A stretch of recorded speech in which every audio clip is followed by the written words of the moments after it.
نحمده ونصلي على رسوله الكريم أما بعد. عن معاذ بن جبل رضي الله تعالى عنه قال سمعت رسول الله صلى الله عليه وسلم يقول قال الله تعالى وجبت محبتي للمتحابين في والمتجالسين في والمتزاورين في والمتبادلين في.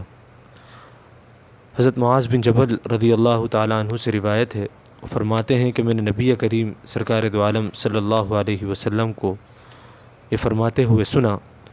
کہ اللہ تعالیٰ فرماتے ہیں کہ میری محبت واجب ہے ان لوگوں کے لیے جو باہم ایک دوسرے سے محبت کرتے ہیں تو میری وجہ سے کرتے ہیں، ایک دوسرے کے ساتھ بیٹھتے ہیں تو میری وجہ سے بیٹھتے ہیں، ایک دوسرے سے ملاقات کرتے ہیں تو میری وجہ سے ملاقات کرتے ہیں، اور اگر ایک دوسرے پہ مال خرچ کرتے ہیں تو میری وجہ سے خرچ کرتے ہیں. میرے عزیزوں، اس حدیث کے اندر آپ صلی اللہ علیہ وسلم نے حدیث قدسی کو نقل فرمایا، جس میں اللہ تعالیٰ یہ فرما رہے ہیں کہ جب بندے آپس میں ایک دوسرے سے ملتے ہیں یا ایک دوسرے سے محبت کرتے ہیں یا ایک دوسرے سے ملاقات کرتے ہیں اور ایک دوسرے کے اوپر اپنے مالوں کو خرچ کرتے ہیں اور وہ سب کچھ میری وجہ سے کرتے ہیں،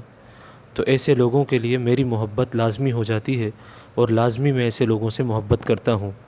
تو میرے عزیزوں، ہمیں اپنے تعلقات کو، ہمیں اپنی آپسی محبتوں کو اللہ تعالیٰ کی وجہ سے رکھنا چاہیے. اللہ تعالیٰ سے دعا ہے کہ ہمیں اپنی ذات کی محبت عطا فرمائے اور